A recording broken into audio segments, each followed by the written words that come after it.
تو آپ کا جو پہلا سوال تھا کہ ان کا سب سے پہلا یا سب سے اہم دعویٰ کون سا ہے، تو اس پر ہم آتے ہیں۔ دیکھیے احمدی حضرات، جماعت احمدیہ کی کینوس میں ایک شخص کے آنے کا ذکر ہے۔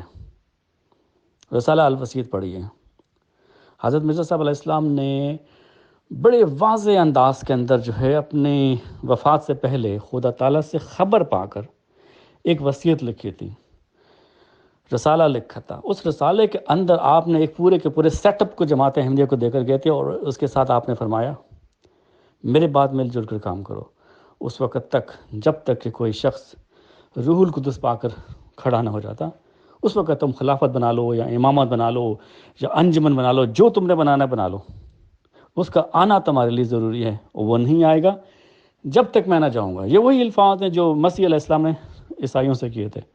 تو آپ کا سب سے اہم دعویٰ جو ہے وہ یہ ہے کہ آپ وہ وجود ہیں جس کا ذکر اور جس کا وعدہ جو ہے خدا تعالیٰ سے پا کر حضرت مسیح علیہ السلام نے احمدیوں کو دیا تھا، اور فرمایا تھا کہ میرے بعد جو ہے مل جل کر دعاؤں میں لگے رہو۔ اب ہم دیکھتے ہیں کہ حضرت مسیح علیہ السلام کے زمانے میں یہ دعائیں شروع ہو گئی تھیں، اور حکیم نور الدین صاحب کے زمانے میں مولوی محمد علی صاحب نے حکیم صاحب کی توجہ دلائی کہ جناب حضور حضرت مسیح علیہ السلام نے اپنے بعد قدرت ثانیہ کے ظہور کی دعائیں کے لیے کہا تھا، تو آپ یہ دعائیں کروائیں۔ تو یہاں سے دعائیں دوبارہ شروع کروائیں گئی، وہ بند ہو گئی تھی کچھ عرصے کے لیے۔ اس سے ظاہر یہ ہوتا ہے کہ حکیم نور الدین کے دور میں وہ منزول نہیں کیا تھا۔ تو آپ کا پہلا دعویٰ جو ہے، سب سے اہم دعویٰ، وہ ہے روح القدس پا کے کھڑے ہونے والا شخص جس نے قدرت ثانیہ کا آغاز کرنا تھا۔ تو اب میں آپ کو دیتا ہوں، آپ اس میں اگر آپ مزید کوئی سوال کریں تو پھر ہم آگے چلیں گے۔ جی محترم چودھری صاحب، بہت شکریہ۔ پہلی بات تو یہ ہے کہ شروع میں آپ نے جس شعر کا حوالہ دیا مرزا طاہر احمد صاحب کا، شعر کا کہ بڑا شور ہے میرے شہر میں کسی اجنبی کے نزول کا، وہ میری ہی جان نہ ہو کہیں کوئی جا کے کچھ تو پتا کرے۔ تو اول تو بات یہ ہے کہ ان کے تو میرا خیال ہے خواب و خیال میں بھی نہیں تھا۔ ہو سکتا ہے وہ کوئی اپنے میرا مطلب ہے کسی اور موڈ میں یہ شعر لکھ رہے ہوں، کیونکہ جب شاعر شعر لکھ رہا ہوتا ہے تو وہ اس کے ذہن میں کون ہوتا ہے یا وہ کیا سمجھ رہا ہوتا ہے یہ صرف شاعر ہی جانتا ہے، اور اس شعر میں کہی گئی بات کو کسی ایسی الہامی پیشگوئی کے مستاق شخص پر ثابت کرنا جو ہے وہ میرا خیال ہے کہ بہت ہی سادہ دلی ہے، اور اس میں سے تو خیر نکل آنا چاہیے۔ اب ہم اگلی بات کرتے ہیں۔ دوسری بات، جب میں نے آپ سے یہ پوچھا ہے کہ ان کا جو سب سے مین دعویٰ ہے جناب عبدالغفار جمبا صاحب کا کیا ہے، آپ نے فرمایا کہ وہ الہامی پیشگوئی کے مطابق روح القدس پا کر کھڑا ہونے والا وہ شخص ہے۔ اب یہاں یہ سوال میرے ذہن میں پیدا ہوا ہے کہ آنے والا جو ہے جس کو وہ بہت ہی وسیع اور عظیم حیثیت کا حامل شخص ہے، اور یہ جماعت احمدیہ کا کوئی انٹرنل معاملہ نہیں ہے کہ بس مرزا صاحب نے پیشگوئی کر دی تھی تو وہ آنے والا جو ہے وہ اس کے مطابق ہوگا۔ جب ایک طرف آپ اس کو کہتے ہیں وہ ابن مریم بھی ہے، اور اس کے علاوہ وہ وقت کا نبی بھی ہے، امتی نبی بھی ہے، وغیرہ وغیرہ، تو آپ جب یہ اس کو پیشگوئی کے ساتھ منسلک کر دیتے ہیں تو آپ اس کو جماعت احمدیہ کا انٹرنل معاملہ بنا دیتے ہیں، کیونکہ جماعت سے باہر نہ تو کسی کو اس پیشگوئی کی خبر ہے اور نہ ہی پرواہ ہے، اور نہ ہی وہ اس کے آنے پورا ہونے کے منتظر ہیں۔ جی، میں پہلے کلپ کی طرف آتا ہوں جس میں آپ فرماتی ہیں کہ یہ ایک شاعر کا ایک شعر تھا اور شاید ان کو بھی اس کی خبر نہ ہو۔ یہ بات درست ہے، ممکن ہے ان کو خبر نہ ہو، لیکن خبر ہو چکی تھی ان کو، جس میں کوئی شک نہیں ہے۔ اور اگر تو یہ ایک شعر ہوتا تو اب تو ہم مان لیتے کہ جی ٹھیک ہے ایک شعر تھا، پتہ نہیں کون اجنبی بس کہہ گئے کسی حالت میں۔ دیکھیے یہ سارے مذہبی معاملات جو ہیں ملے ہوئے ہوتے ہیں۔ حضرت یوسف علیہ السلام جو تھے وہ ایک خواب کی تعبیر بتاتے ہیں اور کہاں سے کہاں پہنچ جاتے ہیں۔ حالانکہ وہ نیک خواب تو آپ کو نہیں آئی تھی، نیک خواب تو فرعون کو آئی تھی، بادشاہ کو آئی تھی۔ آپ نے تعبیر بالکل جو شاعر، آپ چونکہ خود شاعرہ ہیں تو آپ کو یہ بات معلوم ہوگی کہ شاعر حضرات بعض اوقات ایسے شعر ان کے وہ کہہ ڈالتے ہیں کہ وہ ان کے بڑے براڈ میننگ ہوتے ہیں، اور بعض اوقات ان کی کیا کیفیت ہوتی ہے، میں سمجھتا ہوں اس کیفیت پر جانا چاہیے، اس کیفیت میں کیا شعر کہا گئے، اور بعض اوقات ان کو خود بھی اس کا علم نہیں ہوتا جب وہ کسی مذہبی مقام کے پر فائز ہوں۔ مثال کے طور ان کا یہ کہنا کہ خیرات ہو مجھ کو بھی ایک جلوہ عام اس کا، پھر یوں ہو کہ دل پر الہام کلام اس کا، عصر بیمار کا ہے مرض لا دوا، کوئی چارہ نہیں اب دعا کے سوا، اے غلام مسیح زماں ہاتھ اٹھا، موت آ بھی گئی تو ٹل جائے گی۔ اب ان کے اوپر بڑی تفصیل سے لکھا گیا ہے، اور وہ ان کو تو یہ بھی نہیں پتہ کہ غلام مسیح زماں ہاتھ اٹھے، یہ غلام مسیح زماں ہے کیا، کون، جن کے آنے سے اس بلا نے ٹلنا تھا۔ فرماتے ہیں میرے درد کی جو دوا کرے کوئی ایسا شخص ہوا کرے۔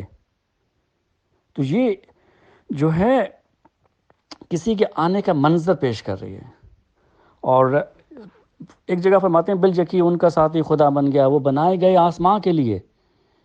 کون بنائے گیا آسماں کے لیے، کس کا ساتھی خدا بن گیا؟ جماعت کے یہ خلیفے تو کسی کو مسئلے کے قریب بھی گھسنے نہیں دیتے۔ ایون مرزا طاہر احمد صاحب کے پیچھے جو نمازیں پڑھتے تھے ان کو معلوم ہوگا کہ وہ بیماری کی حالت میں بھی کسی کو مسئلے پہ نہیں جانے دیتے تھے، خود ہی پڑھاتے تھے، سجدے کے بعد جو ہے وہ وقوع کرتے تھے، وقوع کے بعد سجدے میں چلے جاتے تھے رکوع کے بعد۔ تو یہاں پر جو ہے اللہ تعالیٰ جو ہے، کیونکہ آنے والے نے امامت کی موجودگی میں آنا تھا، تو اس وقت کا امام جو بھی تھا خدا نے اس کے منہ سے نکلوایا۔ اب میں آپ کا سوال دوسرے کلپ پہ دیتا ہوں۔ اب ان کی جو مین دعویٰ ہے، سب سے پہلی چیز سمجھ لیجئے کہ حضرت مرزا صاحب علیہ السلام نے اپنے بعد جو ہے ایک روح القدس پا کر کھڑے ہونے والے ایک شخص کے انتظار کے لیے کہا تھا، جس نے قدرت ثانیہ کا آغاز کرنا تھا۔ نمبر 1، رسول اللہ صلی اللہ علیہ وسلم کی حدیث مجددین کے مطابق اسی سلسلے کے مرزا صاحب 13ویں خلیفہ تھے، بالکل 13ویں خلیفہ تھے۔ 11ویں جو ہیں وہ مجدد الف ثانی، 12ویں سید احمد شہید، 13ویں سید بریلوی صاحب، اور 14ویں جو ہے مرزا صاحب تھے۔ اب اگلا جو مجدد آنا تھا ڈیفینیٹلی وہ حدیث مجددین کے مطابق تو آنا تھا۔ حدیث مجددین تو موقوف نہیں ہوئی، اسے تو جماعت احمدیہ نے کر دیا گیا ہے۔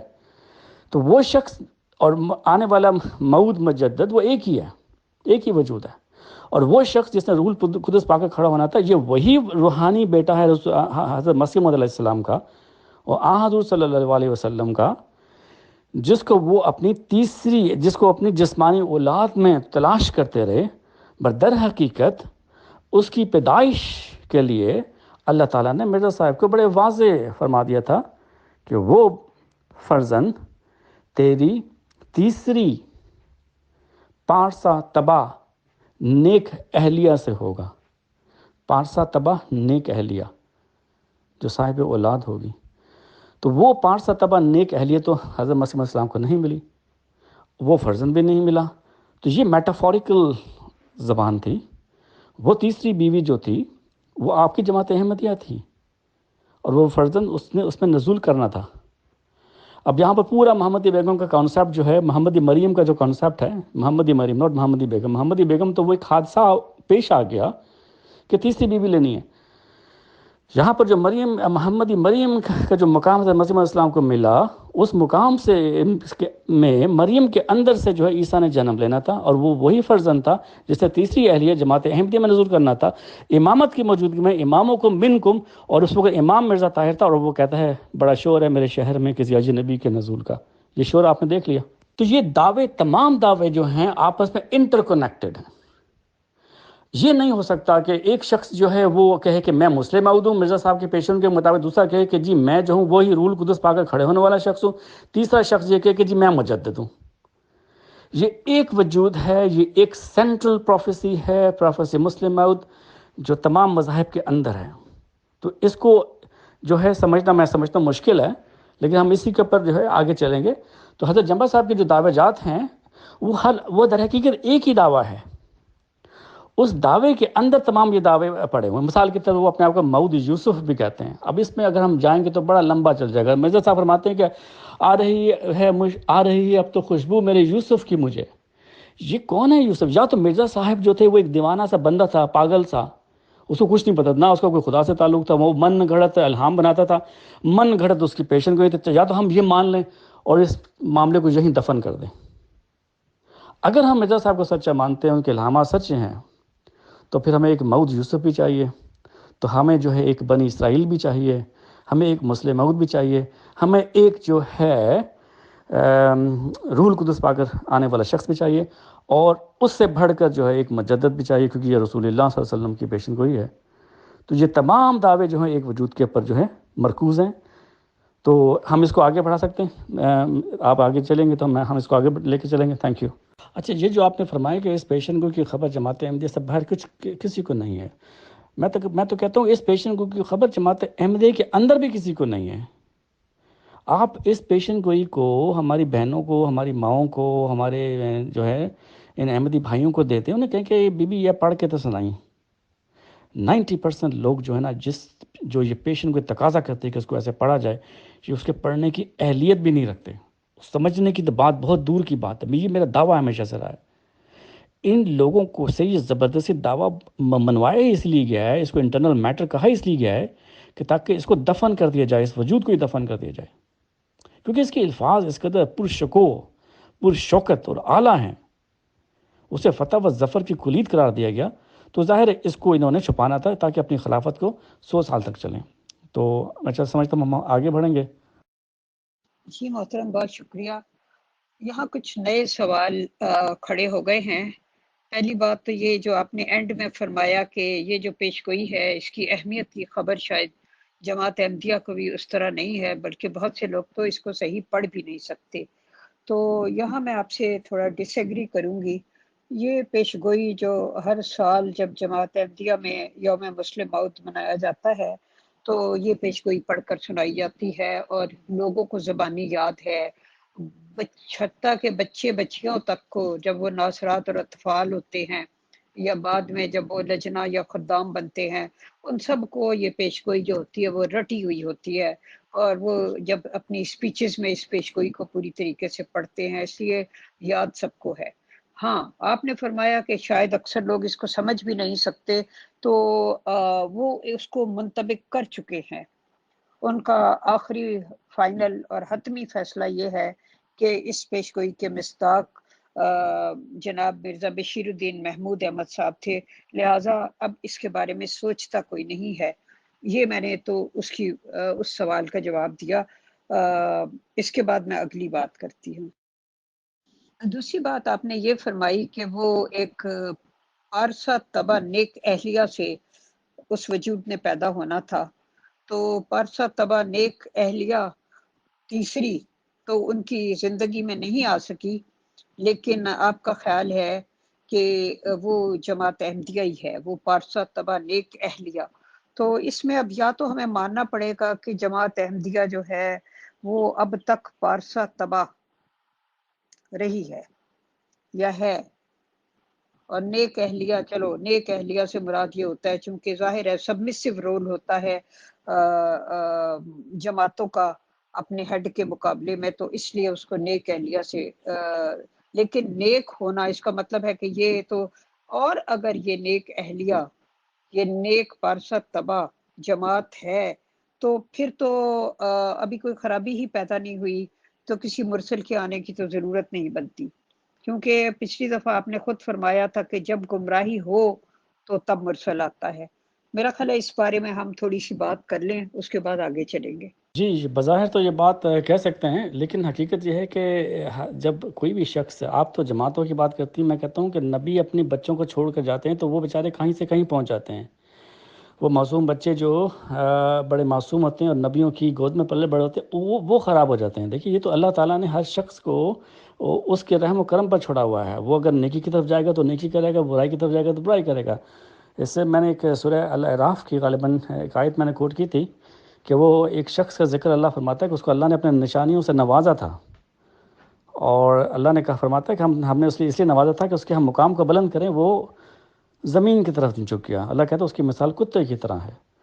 تو حضرت مرزا صاحب علیہ السلام جب جماعت چھوڑ کے گئے تھے تو اپنی اہلیہ چھوڑ کے گئے تھے، وہ یقیناً پاک نیک تھی، اس میں تو کوئی شک نہیں ہے، لیکن اس کے بعد جو ہے آف کورس رسول اللہ صلی اللہ علیہ وسلم کی جو پیشن گوئی ہے، اور مرزا صاحب تواتر کے ساتھ یہ فرماتے ہیں، وسط صدی کے بیچ میں جو فساد برپا ہو جاتا ہے اس کی اصلاح کے لیے خدا تعالیٰ کا یہ قانون ہے کہ وہ ایک مسئلے کو، ایک مسیح، ایک مجدد کو نازل کرتا ہے۔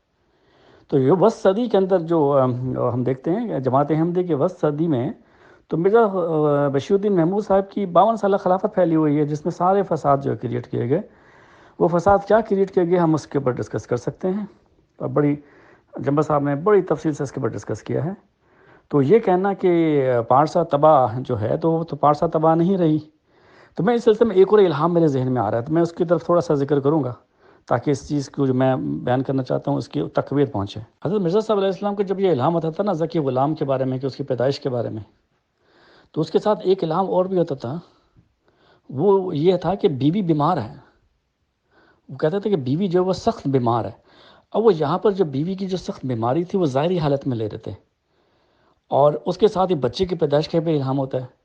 تو میرا اس کے پاس ریفرنس نہیں، میں اس وقت ڈھونڈ نہیں سکتا تذکرہ میں، تھوڑا ٹائم لگ جائے گا، لیکن یہ بڑا بلکہ یہ جو ہے یہ میرے ذہن میں آ گیا کہ آپ فرماتے ہیں اس بر ملین صحاب لک غلام زکیہ، جب یہ بچے کی پیدائش کا الہام ہوا، آپ فرماتے ہیں کہ یعنی مجھے ایک اور الہام بھی ہوا، اس کا مطلب یہ ہے کہ یعنی اے میرے خدا میری اس بیوی کو بیمار ہونے سے بچا اور بیماری سے تندرست کر۔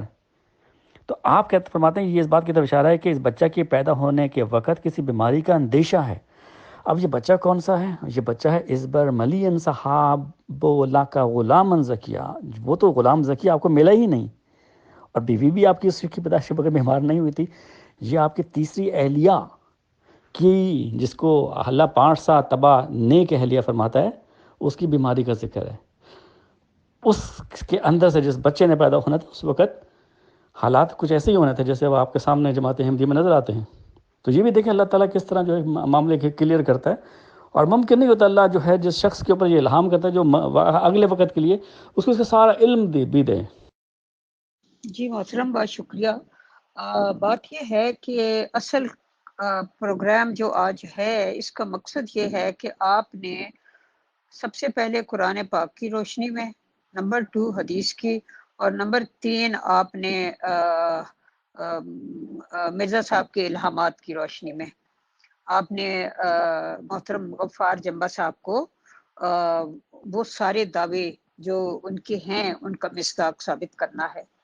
اب سوال یہ ہے کہ اگر ہم، آپ نے پیشگوئیاں پچھلی دفعہ بھی بہت سی آپ نے بائبل سے، قرآن سے، حدیث سے پیشگوئیاں پڑھ کے سنائی، بہت زیادہ پیشگوئیاں سنائی، وہ پیشگوئیاں ہمیں بھی معلوم ہے ساری، تو ہم نے بھی وہ سب کتابیں پڑھی ہوئی ہیں۔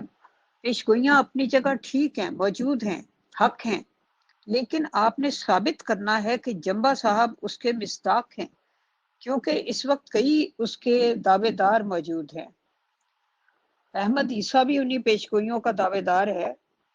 ریاض گوہر شاہی صاحب جو ہیں وہ بھی الہام الہی پا کر کھڑے ہونے کے دعوے دار تھے، اور ان کی بھی جماعت اسی طرح سے، اب ان کی جگہ وہ یونس گوہر شاہی صاحب ہیں، کوئی وہ کام کر رہے ہیں۔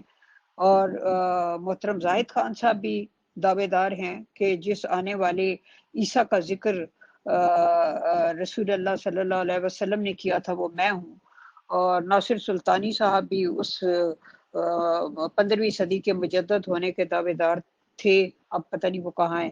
تو میرا مطلب ہے یہ اتنے سارے دعوے داروں میں سے آپ کا کام یہ ہے کہ آپ 1 بائی 1 کر کے جمبا صاحب کو ان پیشگوئیوں کا مصداق ثابت کریں۔ سب سے امپورٹنٹ بات جو ہے وہ یہ ہے، کیونکہ ہم اور فروئی باتوں میں نہیں الجھتے، بلکہ آپ سے 1 بائی 1 ایسے دلائل کا مطالبہ کرتے ہیں، چاہے آپ پہلے قرآن سے دیں یا حدیث سے دیں۔ جی، سب سے پہلی جو چیز ہے، ظاہر ہے اگر آپ یا احمدی حضرات یہ سمجھتے ہیں کہ ان کو ایسی پیشن گوئیاں ملیں جیسی پہلے کسی نبی کے حق میں نہیں، رسول اللہ صلی اللہ علیہ وسلم کے حق میں ایسی پیشن گوئیاں نہیں دی گئیں کہ جی محمد جس کے باپ کا نام عبداللہ ہوگا وہ عرب میں ہوگا اور اسماعیل کے لڑی سے ہوگا اور جزیرہ نما عرب میں اترے گا اور جو ہے وہ یتیم ہو جائے گا، تو اس طرح تو پیشن گوئی نہیں ہوتی۔ کہیں تو آپ نے تقویٰ سے بھی کام لینا ہے، کہیں تو آپ نے وزڈم سے بھی کام لینا ہے، اور جو ہے کہیں تو آپ نے جو ان چیزوں کا سمجھنا ہے۔ تو پیشن گوئی تو میں تو ابتلا ہوتی ہے۔ پہلی جو چیز آپ سمجھ لیجئے جو بہت ضروری ہے وہ یہ ہے کہ خلیفہ ثانی کا دعویٰ، اسے آپ اگر وہ سچا ہے تو آگے کوئی مسئلہ موعود نہیں ہے، ختم ہو گیا، ٹھیک ہے جی، پہلی چیز۔ پھر جمبا صاحب اب فارغ ہو جاتے ہیں۔ دوسری چیز، اگر حدیث مجددین جو ہے وہ جھوٹی ہے اور من گھڑت ہے تو 2 وجود یہاں سے فارغ ہو جاتے ہیں، ایک جمبا صاحب ہی فارغ ہو گئے اور دوسرے مرزا صاحب ہی فارغ ہو گئے، ٹھیک ہے۔ میں اگلے کلپ میں آتا ہوں۔ تیسری چیز جو ہے وہ یہ ہے کہ حضرت مرزا صاحب علیہ السلام نے جس تواتر کے ساتھ اپنی احمدیت کی کینوس میں ایک شخص کے آنے کا ذکر کیا، قدرت ثانیہ کا آغاز کرنے والا، اگر وہ بھی آغاز ہو چکا ہے، جیسے احمدی کہتے ہیں کہ جی قدرت ثانیہ کا آغاز جو ہے وہ خلافت احمدیہ ہے، تب جو ہے جنبہ صاحب فارغ ہو گئے، تب تو کوئی گنجائش نہیں رہتی کسی آگے اس شخص کی۔ دیکھیے، میں نے اپنی پہلی ٹاک میں یہی کہا تھا کہ جنبہ صاحب کو آپ مرزا صاحب سے الگ نہیں کر سکتے، ان کا اپنا یہ کہنا ہے کہ میں وہ ہوں جو تمہیں نظر نہیں آتا، اور مجھے میرے آقا سے جدا نہیں کر سکتے۔ تو ہم نے جو ہے یہاں پر آقا اور غلام کے اندر دیکھتے ہیں وہ کیا مماثلت تھی۔ اگر ایک شخص کو مرزا صاحب کے دعوے سارے سمجھ میں آتے ہیں تو وہ معیار جو ہیں ہمیں یہاں پر بھی ڈالنے پڑیں گے، ٹھیک ہے نا۔ اچھا، ہم اس کے اوپر ہم ظاہر ڈسکس کر سکتے ہیں، وہاں پر میں آپ کو حدیث مجد الدین بھی ملے گی، اور وہاں پر آپ کو جو ہے کیا نام ہے عیسیٰ کی وفات کو ثابت کر کے جو ہے اس میدان میں آنا وہ بھی سمجھ میں آ جاتا ہے۔ اس کے علاوہ جو ہے رسول اللہ صلی اللہ علیہ وسلم کی پیشن گوئیاں کہ امام مہدی اور مسیح کے بارے میں جو تھیں کہ وہ امام اول مہدی اول میں اور مسیح آخر میں ہوگا، وہ بھی آپ مرزا صاحب کے اوپر اپلائی کرتے ہیں۔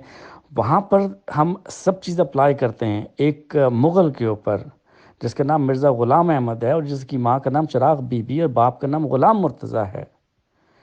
وہاں پر حکیم نور الدین اور مولوی محمد علی صاحب اور خواجہ کمال الدین اور ایون اقبال کو یہ تمام چیزیں سمجھ میں آ جاتی ہیں۔ تو ہمیں آج بھی وہی وزڈم اور وہی فراست اور وہی تقویٰ چاہیے ان پیشن گوئنگ کو اس وجود کا سمجھنے کے لیے، ادروائز آپ آگے نہیں بڑھ سکتے۔ اگلے کلپ میں ہمارے ایک دوست خالد واسطی صاحب نے ایک پرفارما بنایا، اس میں لکھا کہ آپ اس طرح ثابت کریں۔ میں کہتا ہوں اگر وہ وہاں پر جنبہ صاحب کا نام ہٹا کر سے مرزا غلام احمد لگا دی جائے اور اس کو ثابت کیا جائے، جو چیزیں آپ وہاں لکھتی ہیں وہاں لکھیں گے ایگزیکٹلی بین ہی وہی چیزیں اگلے وجود کے اوپر پورا ہوتی ہیں، خواہ وہ سورج اور چاند کو گرہن لگنا ہو، خواہ وہ حدیث مجددین ہو، خواہ وہ حالات ہوں، خواہ وہ جو ہے بائبل کی پیشن گوئیاں ہوں، وہ تمام چیزیں جو ہیں پوری ہوتی ہیں۔ اور میں اپنی پہلی ٹاک میں یہ ثابت کر چکا ہوں کہ مسیح احمدیوں کے لیے دو مسیح ہیں، ایک تو لل مہدی اللہ عیسیٰ جس کے مرزا صاحب بہت زیادہ مصداق تھے، ایک وہ ابن مریم ہے جس نے محمدی مریم کے بدن سے پیدا ہونا تھا، جو فرزند تھا آپ کا، جس کو آپ تلاش کرتے رہے۔ اب سوال یہ پیدا ہوتا ہے کہ اگر ہم دوسرے دعوے داروں کو لے لیجئے، مثال کے طور پر ایک دعوے دار یہ کہتا ہے کہ عیسیٰ آسمان پر زندہ موجود ہے، تو میں تو اس کے دعوے پر نہیں غور کر سکتا، اس لیے کہ ہمیں قرآن جو ہے وہ قرآن کے باطل ایک بات کرتے ہیں، تو وہ ہٹ جاتا ہے۔ دوسرا دعوے دار یہ کہتا ہے کہ جناب قرآن پاک جو ہے وہ 80% یا 90% تو جو ہے جبرائیل کا تھا یا لکھا ہوا تھا، اللہ کا کلام ہی نہیں ہے، اللہ کا کلام تو شاید 2-3% ہی ہو، تو اس کی بات کے اوپر بھی غور نہیں ہو سکتا، کیونکہ ہم نے جو کسوٹی بنائی ہوئی ہے کسی بھی دعوے دار کو ماننے کے لیے، جو ہماری جو ہے آخری کسوٹی وہ قرآن پاک ہے۔ تو اسی قرآن پاک سے ہم جنبہ صاحب کے دعوے کو بھی ثابت کرتے ہیں، اور اسی قرآن پاک سے ہم جو ہے خلیفہ ثانی کے دعوے کو باطل قرار دیتے ہیں۔ اب میں تھوڑا سا اس کے اوپر ایک چھوٹا سا کلپ لگاؤں گا۔ اللہ تعالیٰ قرآن پاک میں سورہ نساء میں فرماتا ہے، آیت نمبر 159 ہے، وَإِن مِّنْ أَهْلِ الْكِتَابِ إِلَّا لَيُؤْمِنَنَّ بِهِ قَبْلَ مَوْتِهِ وَيَوْمَ الْقِيَامَةِ يَكُونُ عَلَيْهِ شَهِيدًا۔ یعنی اس کا مطلب یہ کہ اہل کتاب میں سے کوئی بھی ایسا نہ بچے گا جو عیسیٰ پر ان کی موت سے پہلے ایمان نہ لے آئیں، اور قیامت کے دن ان سب پر گواہ ہوں گے۔ تو یہاں پر ہمیں یہ بات ثابت ہوتی ہے کہ ابھی ایک وجود میں آنا ہے، عیسیٰ کا نزول ہونا ہے۔ اسی چیز کا ذکر پیشگوئی مسلم موت کے اندر بھی ہمیں ملتا ہے، ٹھیک ہے۔ اور ہمیں اللہ تعالیٰ قرآن پاک سے یہ بات بھی سکھاتا ہے کہ جب وہ کسی موعود وجود کی خبر دیتا ہے، اس بر ملین صحاب و علاقہ غلام زکی، غلام زکی تجھے ملے گا، تھوڑا انتظار کر، تو وہ انتظار کے بعد ہی پیدا ہوتا ہے۔ مرزا بشیر محمود احمد 11 سال کا نوجوان لنگوٹی پہنے گھر میں گھوم رہا تھا، وہ اس کا مصداق نہیں ہو سکتا، کیونکہ قرآن پاک ہمیں ایک کلیہ بتاتا ہے۔ وہ کلیہ کیا ہے جو ہمیں جنبہ صاحب نے دیا کہ ہر مبشر وجود بشارت کے بعد پیدا ہوتے ہیں۔ یہ کامن سینس ہے، یہ دیکھیے یہ تو بہت بڑی کامن سینس یہ چیز ہے کہ بشارت کے بعد ہی وجود پیدا ہوگا، تو خلیفہ ثانی تو ختم ہو گیا۔ تو یہ وہی چیز ہے جو جسے جنبہ صاحب اپنے حق میں، اور وہ علم جو جنبہ صاحب لے کر آئے خلیفہ ثانی کو باطل کرنے کے لیے اور اپنا مقام بنانے کے لیے، بین ہی اسی طرح جیسے عیسیٰ کی وفات کو ایک شخص نے ثابت کیا جو اسے زندہ آسمان پر سمجھتا تھا، اور پھر وہ مسیح کا دعویدار بنتا ہے۔ تو ہم نے جو ہے یہ کسوٹی ہے ہمارے پاس، اور اس کے بعد جو ہے جو دوسری آیات ہیں اور احادیث ہیں جو اس لحاظ سے تو جمبا صاحب کا نہیں اترتی کہ ان میں کہیں جمبا صاحب کا نام نہیں شامل، کہیں بھی نہیں لکھا کہ وہ ڈاور میں پلے بڑھے گا اور پھر ڈاور سے وہ جرمنی میں آ جائے گا، پھر وہ مسلم موت کو پہلے سچا مانے گا، پھر مسلم موت کو جھوٹا مانے گا، پھر جرمنی میں آ جائے گا، پھر دعویٰ کرے گا، پھر اس کا انکار ہوگا۔ تو ایسی چیزیں، ایسی پیشن گوئیاں جو ہوتی ہیں وہ جانوروں کے لیے تو ہو سکتی ہیں، لیکن جو ریشنل فینومنا ہے، جو خدا تعالیٰ کی وہ قوم ہے جس کو اس نے ریشنالٹی عطا کی ہے، ان کے لیے آج سے پہلے کبھی بھی نہیں ملی۔ جی محترم چودھری صاحب، بہت بہت شکریہ آپ کا۔ آپ نے بالکل ٹھیک کہا کہ اس طرح اتنی واضح تو نہیں ہوتی کہ وہ اس طرح ڈاور میں پیدا ہوگا، پھر وہ یہاں سے جرمنی آ جائے گا وغیرہ وغیرہ، اس طرح تو ظاہر ہے کچھ بھی نہیں ہوتا، نہ کبھی ہوا ہے۔ لیکن جو قرآن و حدیث میں جو ذکر ہوتا ہے، چلو ہم مانتے ہیں کہ وہ بھی اتنا واضح نہیں ہوتا، چلو پیشگوئیوں کے ٹھیک ہے، انسان ان کو سمجھ نہیں پاتا۔ اور بقول مرزا غلام احمد قادیانی صاحب کے، انہوں نے فرمایا تھا کہ بھلا فرض کرو مسیح موت کا ذکر قرآن میں بھی نہ ہوتا اور حدیث میں بھی نہ پایا جاتا تو پھر کیا تھا؟ صادق اپنے نشانوں سے شناخت کر لیا جاتا ہے۔ دیکھو حضرت موسیٰ کا ذکر بھلا پہلی کس کتاب میں درج تھا؟ اس کے بعد مزید فرماتے ہیں، یاد رکھو خدا کی تازہ بتازہ گواہی صدق کی دلیل ہو سکتی ہے، صرف دعویٰ بلا دلیل صدق کے ہرگز دلیل نہیں ہو سکتا، بلکہ جس دعوے کے ساتھ خدائی شہادت نہ ہو وہ جھوٹا ہے اور خدا کے مواخذے کے قابل ہے۔ اس کے بعد بھی اور فقرات ہیں جو اس وقت مجھے یاد نہیں ہیں۔ تو مطلب یہ ہے کہ وہ کہتے ہیں کہ کم از کم کوئی بھی دلیل نہ ہو کسی کتاب سے، کچھ بھی واضح نہ ہو رہا ہو، تازہ بتازہ نشانات اس کے حق میں ظاہر ہو رہے ہوتے ہیں۔ تو آپ برائے کرم ان نشانات کا تھوڑا سا تذکرہ کر دیجئے تاکہ جتنے بھی سننے والے ہیں وہ ان نشانات کی روشنی میں پرکھ سکے۔ شکریہ۔ دیکھیے حضرت مرزا صاحب علیہ السلام کو یہ فرمانا بجا ہے کہ اگر مسیح موت کا ذکر نہ قرآن میں ہوتا نہ جو ہے احادیث میں ہوتا، تو وہ اپنے نشانات اور دلائل سے جو ہے ظاہر اب وہ نشانات کون سے تھے جو حضرت مسیح موعود السلام نے ہمیں دیے تھے، آپ ان کے اوپر غور کیجئے۔ پھر دوسری چیز یہ ہے کہ اگر ہم اس کلیے کو اگر ہم قانون بنا لیں تو ہم دیکھتے ہیں کہ حضرت عیسیٰ علیہ السلام تو بیچارہ نشانات کے ساتھ اور کتاب کے ساتھ بری طرح سے ریجیکٹ ہو گیا۔ دیکھیے آپ ایک چیز نہ مت بھولیے کہ ہم جس وجود کے یہاں کا ذکر کرتے ہیں، جس کے لیے یہاں بیٹھے ہوئے ہیں، وہی عیسیٰ ابن مریم ہے جس کی خبر جو ہے رسول اللہ صلی اللہ علیہ وسلم نے دی تھی، اور جو بڑی غربت، مفلسی اور بے کسی کی حالت کے اندر جو ہے یہودی نظام کے اندر نازل ہوا تھا۔ وہ نشانات کے ساتھ بھی آیا تھا، دلائل کے ساتھ بھی تھا، کتاب کے ساتھ، وہ تو ریجیکٹ ہو گیا۔ تو ہم اس اسٹیٹمنٹ کو یونیورسل نہیں بنا سکتے۔ دوسری چیز یہ ہے کہ جو جمبا صاحب کے جو نشانات ہیں، وہ سب سے بڑا نشان تو یہ ہے کہ انہوں نے اس عقیدے کو جس کے اوپر جماعت احمدیہ بیٹھی ہوئی 100 سال سے، اس کے ٹکڑے ٹکڑے کر کے پھینک دیے، اور ان کے مولوی مربی گھر سے نہیں نکلتے۔ کیا اس سے بڑا کوئی نشان ہے؟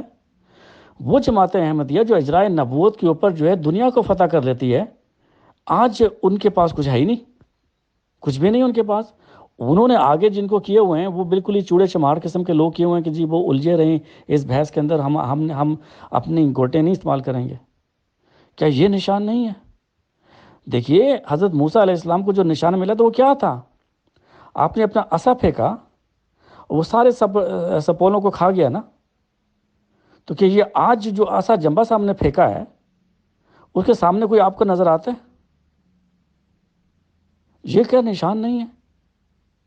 پیشن کو مسلم موت کو جو انٹرنل میٹر دے کر دفن کر دیا گیا تھا، اس میں ایک شخص جو ہے، ایک نہایت ہی مفلس، جس کے بارے میں مرزا صاحب فرماتے ہیں کہ وہ ایک معمولی انسان ہوگا اور بعض دھوکہ دینے والے خیرات سے قابل اعتراض ٹھہرے گا، وہ شخص کھڑا ہوتا ہے اور ان کے ٹکڑے ٹکڑے کر کے پھینک دیتا ہے۔ مطلب کہ یہ اس سے بڑا نشان کیا ہوگا؟ یہ جماعت تو جو ہے، ان کے پاس مسلم ٹی وی احمدیہ ہے، ان کو تو چاہیے تھا کہ اس شخص کو بلاتے، اس کو بٹھاتے، اس کے سامنے 4 مربی بٹھاتے، اس کا تو ستیہ ناش کر کے پھینکتے کہ چل نکل یہاں سے، تو کہاں سے مسلم بن بیٹھا۔ لیکن ایسا ہوئی نہیں۔ تو سب سے بڑا نشان یہ ہے کہ اس نے اس دعوے کو جو ایک خلیفہ نے کیا، اس کو ٹکڑے ٹکڑے کر کے پھینک دیا۔ دوسرا سب سے بڑا نشان یہ ہے کہ یہ جماعتی خلیفے جو حدیث مجددین کو فتنہ قرار دیتے ہیں، ان کو جو ہے سمجھایا کہ بھائی حدیث مجددین کا تو وہی مقام ہے جو مرزا صاحب علیہ السلام بیان فرماتے ہیں کہ انا نحن نزلنا الذکر وانا لہ لحافظون، کہ یہ وہ ذکر ہے جس کو ہم نے نازل کیا اور ہم ہی اس کی حفاظت کریں گے، اور یہ وہ مجددین کا رنگ ہے، مجددین ہے جو اس کی حفاظت کریں گے۔ یہ وہ نشانات دکھلائے ہیں جمعہ صاحب نے باقی اگلی کلپ میں، اور جو دوسرے نشانات دکھلائے ہیں جن کے سامنے کوئی نکلنے کی جرت نہیں کر سکتا۔ آپ نے یہ بتایا کہ اللہ تعالیٰ قرآن پاک میں جب بھی کسی مرسل کو بھیجتا ہے، جب کسی بشارت ہوتی ہے تو وہ وجود بشارت کے بعد پیدا ہوتا ہے۔ تو اس طرح مرزا صاحب کے تمام بچے جو ہیں اس بشارت سے باہر نکل گئے، کوئی ثابت نہیں کر سکتا۔ پھر اس کے بعد انہوں نے جو پیشن گوئی مسلم موت کو ہمیں سنایا ہے، پڑھایا اور سمجھایا ہے، یہ تو پیشن گوئی ابن مریم ہے۔ کیا اس سے پہلے کبھی کسی نے یہ نشان دکھلایا؟ میں پچھلے دنوں رسالہ المعود جو کہ مولوی محمد علی صاحب نے لکھا ہے، انہوں نے بھی خلیفہ ثانی کو لکھا کہ میاں جی اس سے باز رہیں، مت جائیے اس طرف، یہ راستہ ٹھیک نہیں ہے، آپ غلط کر رہے ہیں۔ لیکن محمد علی صاحب ایک بڑے بزرگ انسان تھے، ان کی انڈرسٹینڈنگ میں کچھ بھی نہیں تھی اس پیشن گوئی کے بارے میں، سوائے اس کے کہ وہ یہ کہتے تھے کہ وہ تیسری اور چوتھی صدی کے سنگم کے اندر آئے گا اور مسیح مبارک احمد ہوگا۔ جنبہ صاحب نے تو ہمیں یہ سمجھایا کہ یہ پیشن گوئی جو ہے ذکی غلام، وہ بے ذکی غلام وہ وجود ہے جو مریم علیہ السلام کو اللہ نے بخشا، ذکی غلام، جس کے بارے میں فرمایا کانا امرن مقضیہ، اے مریم فکر مت کر، یہ کام طے شدہ ہے۔ اللہ نے وہی چیز یہاں فرما دی، کانا امرن مقضیہ۔ کیا کبھی جماعت احمدیہ نے اس چیز کے اوپر کبھی غور بھی کیا ہوگا؟ سوال ہی پیدا نہیں ہوتا۔ پھر جنبہ صاحب نے ہمیں سمجھایا کہ اس میں جو ذکر ہے کہ وہ اول و آخر و اعلیٰ جو ہے مظہر الحق والعلیٰ کان اللہ نزل من السماء، اس کا مطلب کیا، اس کا مفہوم کیا ہے؟ جو شخص جو مسلم موت چلا گیا 70 سال اس کے جاننے والے ایک لفظ نہیں اس کے اوپر بتا سکے ہمیں۔ انہوں نے پوری کی پوری کتاب ورچو از گاڈ جو ہے، جس کو وہ ایک نشان قرار دیتے ہیں، وہ ایک بہت بڑا نشان ہے، وہ کھلے گا انشاءاللہ اپنے وقت کے ساتھ۔ اسی نشان کو جو ہے میں نعمت اللہ ولی کا قصیدہ پڑھا تھا، وہ فرماتے ہیں کہ مسیح کے ہاتھ میں ایک چمکتی ہوئی تلوار ہوگی، یہ وہی چمکتی ہوئی تلوار ہے جسے ورچو از گاڈ کہا گیا۔ تو یہ سارے نشانات ہیں، لیکن نشانات کے اندر جو ہے اسی کو سمجھ میں آتے ہیں جس کے پاس عقل ہوتی ہے۔ یہ ہمیشہ یہ یاد رکھیے کہ نشانات اللہ تعالیٰ جب کسی بندے کو دیتا ہے تو وہ نشانات جو ہیں اس کو آپ کمپیئر نہیں کر سکتے کہ جی موسیٰ کو تو عصا کا سانپ بن گیا تھا ویسا دے، یا پھر جو ہے عیسیٰ تو مردے زندہ کر دیتا تھا۔ اب مسیح علیہ السلام فرماتے ہیں کہ وہ تو مردے زندہ کرنا کون سی بڑی بات ہے، ہم تو روحانی طور پر اگر کوئی زندہ کرے تب بات بنتی ہے۔ اب دیکھیے اگلا وہ مسیح علیہ السلام نے کس طرح اس کو ریجیکٹ کر دیا۔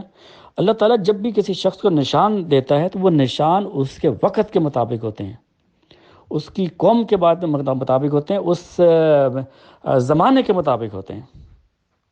میں سمجھتا ہوں جنبہ صاحب کو جو علمی نظریہ ہے وہ اس کی عکاسی کرتا ہے، تو اس کے اوپر انشاءاللہ کبھی ہم بات کریں گے، بلکہ حضور کو بھی اس سلسلے میں وہ آئیں اور وہ اس میں ہم بات کریں گے، جیسے کہ انہوں نے فرمایا کہ وہ ضرور اس پروگرام میں شامل ہوں گے جس میں ورچوز گاڈ جو ہے اس کا ذکر ہو۔ تو یہ وہ نیکی خدا ہے کا تصور ہے، یہ وہ تصور ہے جو ادیان کو جو ہے وہ اکٹھا کرے گا۔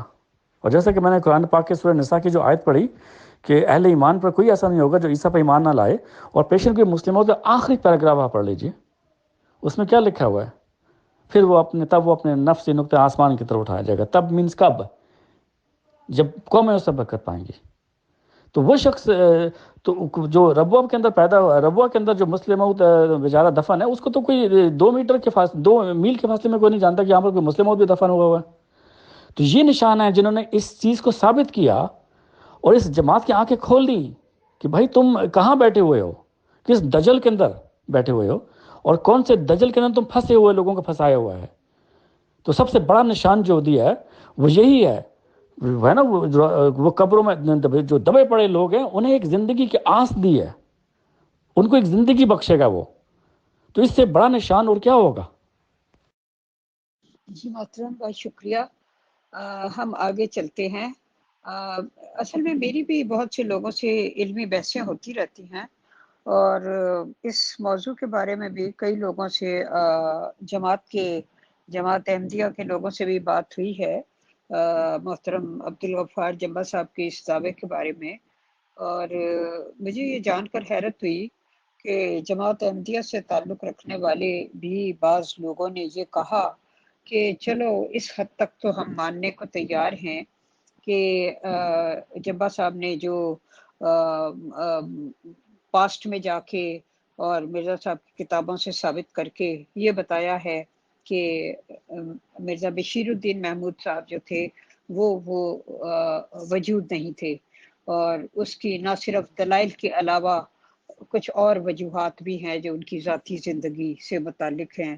باقی اگلی کہ اس حد تک تو بات ٹھیک لگتی ہے، چلو ہم نے مان لیا وہ روح القدس پا کر کھڑے ہو گئے، چلو یہ مان لیا وہ ذکی غلام ہیں، چلو یہ مان لیا وہ مسلم مود ہیں، لیکن ان کا کام صرف اتنا ہی تھا کہ وہ جماعت احمدیہ کا جو نظام، ایک جابرانہ نظام جس نے لوگوں کو بالکل جکڑ لیا ہے آہنی پنجے کے ساتھ، اس کی ذرا خوب پٹائی کرتا اور آنے والا، اور اس کی جو کمزوریاں کمیاں تھیں وہ کھول کر بیان کرتا، تو وہ کام تو جمبا صاحب نے بہت اچھا کیا ہے، ان سے اچھا شاید کوئی کر نہ سکتا۔ اس کے لیے ضروری تھا کہ آنے والے کی شخصیت جو ہے اس میں کچھ ایسی ایک کیا کہتے ہیں سختی ہوتی، اور ایک اس چیز کے بارے میں ایک روتھلیس قسم کا ایٹیچیوڈ ہوتا، تو وہ کام تو انہوں نے بہت اچھا کیا، حتیٰ کہ ایک آثار سے اس بات کے شروع ہو گئے کہ جماعت احمدیہ کا نظام جو ہے وہ اپنے ہی لوگوں کی توقعات پہ پورا نہیں اتر سکا۔ باقی اگلی آڈیو۔ اور اس نظام کے نیچے دبے ہوئے جو لوگ جس طرح کراہ رہے ہیں، اور وہ سب جو ہے وہ بہت ہی دردناک ہے، لیکن عہدیداروں کو اس بات کا کہ کیا ہو رہا ہے، اور اب پر جو یعنی اشرافیہ ہے وہ اس احساس سے قطعی بے حس معلوم ہوتی ہے۔ یہ ساری باتیں تو بالکل ٹھیک ہیں، اور دوسرا یہ ہے کہ وہ جو کہا گیا تھا کہ جی خلافت جو ہے وہ 21ویں صدی تک اس کا مطلب ایک طرح سے ڈاؤن فال شروع ہو جائے گا، تو ڈاؤن فال ظاہر ہے کہ جو چیزیں 100-150 سال میں بنی ہوتی ہیں ان کا ڈاؤن فال بھی ایک دم نہیں ہوتا، آہستہ آہستہ ہوتا ہے۔ تو اس کے نتیجے میں ہم دیکھتے ہیں کہ یوٹیوب پر اور باقی مختلف جگہوں پہ مسلسل ایسے پروگرام جو جماعت احمدیہ کے لیے انتہائی میرا خیال ہے وہ لوگ بھی بہت ہرٹ ہوتے ہوں گے، اور انہیں بھی دکھ ہوتا ہوگا جو کچھ وہاں پہ ہو رہا ہے، اور جس طرح سے چیزیں بیان کی جا رہی ہیں، اور تاریخ کے ماضی میں جا کر کھنگال کر وہ چیزیں پیش کی جا رہی ہیں جو کہ انتہائی تکلیف دہ ہیں، اور بعض مطلب شرمناک حد تک تکلیف دہ ہیں۔ تو یہی ایک چیز کے ڈاؤن فال ہونے کا آغاز ہوتا ہے۔ باقی میں اگلی آڈیو۔ اور یہ بات مجھے کل ایک خاتون سے بات کرتے ہوئے انہوں نے مجھ سے یہ کہا کہ دیکھو اگر دلائل کے میدان میں کوئی اور فتح پا لیتا تو ہم کہتے کہ جماعت احمدیہ فتح پا لیتی تھی تو ہم کہتے تھے ہاں بھائی دلائل کے میدان میں کوئی ان کو شکست نہیں دے سکتا، ٹھیک ہے، لیکن اب یہ ہو رہا ہے کہ اخلاقی موریلٹی کے میدان میں جس طرح سے شکست فاش ہو رہی ہے اخلاقیات کے میدان میں، اور جو منی میٹرز ہیں ان میں جس طرح کے اسکینڈل نکل کے سامنے آ رہے ہیں وہ اتنے زیادہ شرمناک اور تکلیف دہ ہیں کہ سمجھ میں نہیں آتا کہ وہاں پہ ان کے پاس کیا جواب بن پڑے گا۔ آئے دن مختلف جگہوں پہ غبن کے واقعات اور ظلم کے واقعات اور چندے کے معاملوں میں ہیر پھیر کے واقعات وغیرہ ہو رہے ہیں۔ اس حد تک تو چلو میری ان کے ساتھ بڑی تفصیلی گفتگو ہوئی اور بھی لوگوں کے ساتھ ہوتی رہتی ہے، اور وہ خود سمجھتے ہیں کہ یہ نظام جو ہے یہ ایک بے حس اندھا بہرا گونگا نظام ہے جس نے لوگوں کو جکڑ رکھا ہے. تو اس حد تک تو ٹھیک ہے، جمبا صاحب نے بہت بڑا اپنا رول ادا کر دیا. اب سوال یہ پیدا ہوتا ہے کہ وہ مسیح ابن مریم ہونے کا بھی دعویٰ کرتے ہیں. اب میں اپنا سوال پیش کرتی ہوں. وہ سوال یہ ہے کہ جس آنے والے موعود مسیح ابن مریم کا انتظار 3 قوموں کو تھا. مرزا صاحب نے تو دعویٰ کیا تھا کہ وہ میں ہوں، لیکن جمبا صاحب فرماتے ہیں کہ وہ صرف امام مہدی تھے، وہ آنے والا میں ہوں. یعنی یہود، نصارہ اور مسلمان، ان 3 قوموں کو اس کا انتظار تھا آنے والے کا. تو اب عبدالغفار جمبا صاحب سے سوال یہ ہے کہ انہوں نے کہاں تک ان 3 قوموں کو اپنا پیغام پہنچایا ہے، اور پیغام ہے کیا، اور کہاں تک انہوں نے ان کو سیٹسفائی کیا ہے. یہ ساری جو اتنی آڈیوز میں نے کی ہیں اس کا مقصد یہ تھا کہ ایک حد تک ہم یہ مان لیتے ہیں کہ چلو وہ کسی خاص مقصد کے لیے بھیجے گئے تھے اور وہ انہوں نے پورا کر دیا، لیکن باقی جو دوسرا حصہ ہے اور جو بہت مین اور بڑا حصہ ہے اس پر آپ نے کس طرح پورا ثابت کریں گے؟ آپ کی جو پہلی آخری ویڈیو سے پہلے جو ویڈیوز ہیں وہ بڑا زبردست مضمون ہے. میں اس کے اوپر کچھ تبصرہ ضرور کروں گا، میں اس کو ایسے نہیں جانے دوں گا. تو پھر ہم آخری ویڈیو کلپ کے اوپر آخری کلپ کے اوپر آئیں گے. کسی شاعر نے کہا ہے، لٹیروں نے جنگل میں شمع جلا دی، مسافر یہ سمجھا کہ منزل یہی ہے. احمدیوں کے ساتھ بالکل یہی معاملہ ہوا ہے. ان لٹیروں نے شمع جلائی اور مسافر سمجھا کہ یہی ہماری منزل ہے. اصل میں منزل تو قدرت ثانیہ تھی. ٹھیک ہے، یہ ایسے ہی ہے جیسے کوئی سادات کا ٹولہ کہے کہ جی ہم جو ہیں محمد صلی اللہ علیہ وسلم کی سید آپ کی نسل سے مبارک سے ہیں، اور خود وہ ڈاکو ہوں، اور پھر وہ کہیں گے جی ہمیں مان لو، ہمارے ساتھ بیٹھ جاؤ. بے نہیں، یہی چیز جو ہے ہمارے ساتھ جو ہوئی ہے. اس کی وجہ ایسا کیوں ہوا ہے؟ اس کی وجہ یہ کہ ہندوستان کے مسلمانوں کی خاص طبیعت ہے، جس کو اقبال، آپ نے شاید یہ نظم اقبال کی ضرور سنی ہوگی، اس کا نام ہے پنجابی مسلمان. اقبال فرماتے ہیں، اور اس میں ایسا لگتا ہے جیسے پوری جماعت احمدیہ کا ذکر ہے، کیونکہ وہ احمدی رہ چکے تھے، اس میں کوئی شک، کوئی دو رائے نہیں ہے.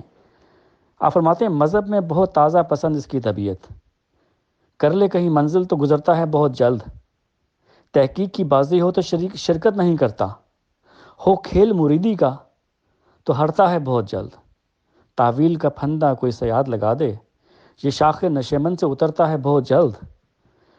یہ دیکھیے، یہ سارے تعویلوں کے پھندے ہیں سارے. خلیفہ خدا بناتا ہے، اور اس کی مثالیں جناب وہ ہاتھ جب مٹی پھینکی رسول اللہ نے، اللہ نے کہا یہ تیرا ہاتھ نہیں، یہ تو خدا کا ہاتھ ہے. یہ ساری تعویلوں کے اوپر جو ہے نا، ساری وعد اللہ الذین کی آیت جو ہے وہ خلافت کے اوپر فٹ کر ڈالی. اور نظام جماعت جو ہے اس کے اوپر آپ تنقید نہیں کر سکتے. نظام خلافت، نظام جماعت، جماعت احمدیہ، اور ایسی ایسی تعویلیں گھڑی گئیں کہ لوگ ان میں پھنس کے رہ گئے سارے. تو اقبال جو فرماتا ہے نا، غلامی میں ناکام آتی ہیں شمشیریں نہ تدبیریں، جو ہو ذوق یقین پیدا تو کٹ جاتی ہیں زنجیریں. تو اس وقت جو احمدیوں کو جو چاہیے، وہ جیسے فیض کہتا ہے نا کہ ہمت کفر، جرأت تحقیق، ذوق یقین. کیونکہ یہ احمدیوں کی حالت کو ایسا بنایا کیوں گیا؟ احمدیوں کی حالت کو ایسا بنایا اسی لیے گیا تھا کہ ایک شخص نے اپنے غلط دعوے کو رکھنا تھا، پھر کہنا تھا کہ کون ہے جو ماں کا لال جو میرے دعوے کے اوپر اعتراض کرے گا، خارج از نظام جماعت. دیکھیے، یہ اس کو عام لوگوں کو سمجھ میں نہیں آتا. یہ ایسے ہی ہے جیسے ضیاء الحق جو ہے وہ ملٹری کا چیف ہے، اور اس کے پورے ملک میں ہے، وہ پریزیڈنٹ بن چکا ہے ملک کا، وہ اپنے دعوے کو رکھتا ہے. تو کون ہے جو اس کے دعوے کو انکار کرے گا؟ آف کورس کچھ لوگ ہوں گے، فیض احمد فیض جیسے لوگ ہوتے ہیں ہر زمانے میں، لیکن بہت کم ہوتے ہیں، میجورٹی نہیں ہوتی. تو یہ اسی طرح کے ظلم جو ہیں، اس کا آغاز وہاں سے ہوتا ہے. لیکن اس شخص کو یہ نہیں پتہ تھا کہ دنیا آگے سے کیا ہونے والی ہے. آج کیوں احمدی جو ہیں سوشل میڈیا کے اندر کھڑے ہو کر بڑے فخر سے جو ہے ہاتھ اٹھا کر کہتے ہیں کہ جی ہم نے جماعت کو چھوڑ دیا، پھر بڑے بڑے فخر سے قصے سناتے ہیں. یہ وقت ہے. اور جو ہے یہ اس کا جو ہے بموجب جو شخص ہے، جیسے اللہ فرماتا ہے وسیلوں کی رستگاری کا موجب ہوگا، تو اس کا موجب تو جمبا صاحب ہی ہیں. کیا کسی شخص نے جمبا صاحب سے پہلے اتنی جرأت کی تھی جماعت کے اندر؟ تو یہ سارے بہت زبردست نشانات ہیں احمدیوں کے لیے. اب میں آخری کلپ کی طرف آتا ہوں. اچھا، پہلی جو چیز جو ہے، جمبر صاحب یہ نہیں کہتے کہ مرزا صاحب جو ہیں صرف امادی ہیں، وہ مسیح نہیں ہیں، بلکہ وہ مسیح موعود بھی مانتے ہیں، ان کو وہ مسیح موعود ہیں، ان کے دعویٰ غلط نہیں ہے، لیکن اس مسیح موعود کو ایک ابن مریم کی جو ہے وہ خبر دی گئی ہے۔ وہ ابن مریم جو ہے وہ اس نے آپ کے بطن سے پیدا ہونا تھا، جس کے بارے میں ایک بڑا زبردست الہام ہے فارسی زبان کا کہ زے درگاہ خدا مرد بسد اعزاز میں آیت، مبارک بادت اے مریم۔ یہاں پر اے مریم جو ہے اللہ تعالیٰ نے مرزا صاحب کو مخاطب کر کے فرمایا مبارک بادت اے مریم، کہ عیسیٰ بعض میں آیت، یہ جو عیسیٰ بعض میں آیت ہے، یہ عیسیٰ ابن مریم ہے، اور مریم کا بیٹا عیسیٰ ہے۔ یہ بالکل اسی طرح جس طرح چراغ بی بی کا بیٹا جو ہے مسیح بنا، امام مہدی بنا، اسی طرح اللہ تعالیٰ نے ایک وجود کو مریمی مقام بخش کر اس کے اندر سے جو ہے ابن مریم کو پیدا کرنا چاہا، اور فرمایا کانا امر مقضیہ، یہ تو طے شدہ امر ہے۔ اب ہونا تو یہ چاہیے تھا، دیکھیے جیسے کہ حضرت مسیح علیہ السلام فرماتے گئے تھے کہ میرے بعد مل جل کر کام کرو، دعاؤں کے ساتھ اس وجود کا انتظار کرو۔ اب اگر ساری جماعت دعاؤں میں لگی ہوتی، اور یہ جماعت کے جو administrative caretaker set up تھا، جب ان کی بات سمجھ میں آتی کہ یہ شخص خدا تعالیٰ کی طرف سے ہاں یہ پیغام ہے، یہ لے کر آیا ہے، تو ہم ایک بہت بڑی طاقت کے ساتھ جو ہے عالم اسلام کے اندر جو ہے آتے اور ان کو بتاتے کہ دیکھو مرزا صاحب کی صداقت کے نشان، تم اس کو گالیاں نکالتے ہو، دیکھو خدا تعالیٰ نے کس طرح جو ہے اس کی صداقت پر مہر لگائی ہے۔ تم کہتے تھے اس کی تیسری بیوی نہیں ہوئی، وہ جھوٹا تھا، مکار تھا، نعوذ باللہ، یہ تھی اس کی تیسری بیوی جماعت احمدی، جو اس نے ہمیں آ کے سمجھایا۔ تم کہتے ہو خدا نے اس کو فرزند نہیں بخشا، جس کے تھرو جو ہے غلبہ اسلام، تو یہ ہے وہ وجود۔ تو اس طرح آگے چلنا تھا بات کو۔ اب لیکن یہاں پر بین ہی وہی معاملہ ہو گیا جو حضرت عیسیٰ علیہ السلام کا جو ہے ظاہری حالت میں جو معاملات ہوئے ہیں، ہمیں بالکل وہی نظر آتا ہے۔ لیکن یہ جب ہماری یہ باتیں بحث گفت و شنید جمبر صاحب سے ہوتی ہے، تو وہ اس میں برملا اظہار کرتے ہیں کہ اس بار وہ نہیں ہوگا۔ وہ فتوحات جس کے بارے میں اللہ تعالیٰ فرماتا ہے کل فتح بعدہ مظر الحق ولا قان اللہ نزل من السماء، کہ وہ شخص تمام فتوحات کا مجموعہ ہوگا۔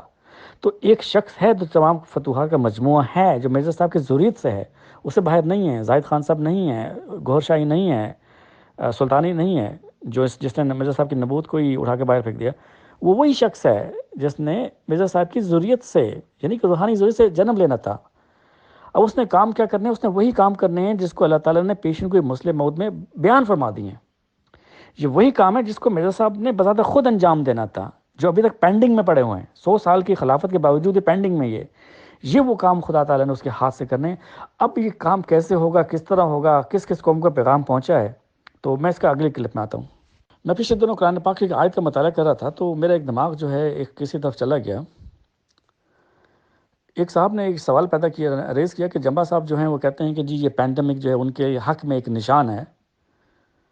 اب سوال یہ پیدا ہوتا ہے کہ برازیل میں کون سا شخص ہے جو جمبا صاحب کا جس نے نام بھی سنا ہوگا اور وہ مر رہا بیچارہ، یا اس کو وہاں پر اس قدر لاسز ہو رہے ہیں۔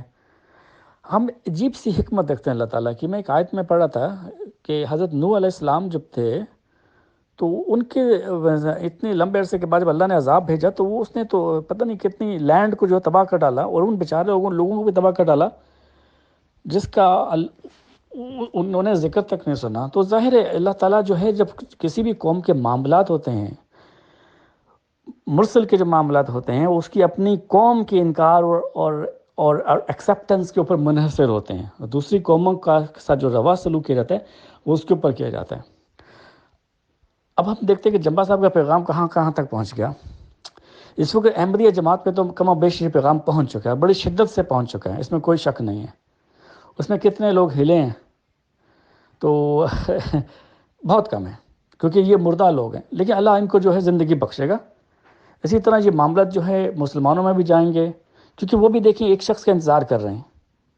بے چینی تو پیدا ہوگی، اور اللہ تعالیٰ کی عجیب حکمت ہے، یا تو وہ غریبوں اور مسکینوں کو جو ہے بخش دیتا ہے، یا پھر اللہ تعالیٰ جو ہے بہت بڑے عذاب اور ٹرائل اور میں ڈال کر لوگوں کو تکلیفوں میں ڈالتا ہے، اور اس کے بعد جو ہے معاملات کو تبدیل کرتا ہے۔ ابھی اللہ آگے کیسے کرے گا تو یہ وہی بہتر جانتا ہے، اس میں کہنا بڑا مشکل ہے۔ اور جہاں تک قوموں کے پیغام کا تعلق ہے تو ظاہر ہے جمع صاحب کا یہ ایمان ہے اور یہ عقیدہ ہے، اور یہ سمجھتے ہیں کہ جب یہ نظریہ جو ہے یونیورسٹیز کی زینت بنے گا، جب وہ پبلک ہوگا تو ایک ڈومینو ایفیکٹ ہوگا اس کا، اور وہ جو ہے معاملات آگے کو کھلیں گے اور جو سعید لوگ ہیں اس طرف رجوع کریں گے۔ اب یہ کیسے ہوتا ہے اس کے اوپر کمنٹس کرنا بڑا مشکل ہے، تو یہ تو اللہ کے معاملات ہیں، وہی بہتر جانتا ہے۔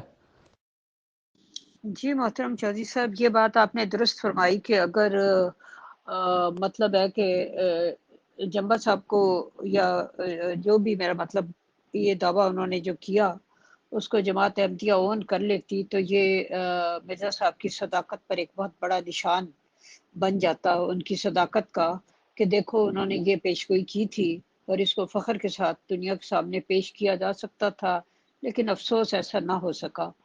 اور جس کو انہوں نے اس پیشگوئی کے طور پہ پیش کیا، وہ اب میرا مطلب ہے کہ ان کے اوپر الزامات کی اتنا زیادہ بچھاڑ ہے، اور جس طرح سوشل میڈیا پہ ان کے بارے میں بات چیت ہوتی ہے اس کے بعد ان کو تو پیش کیا ہی نہیں جا سکتا۔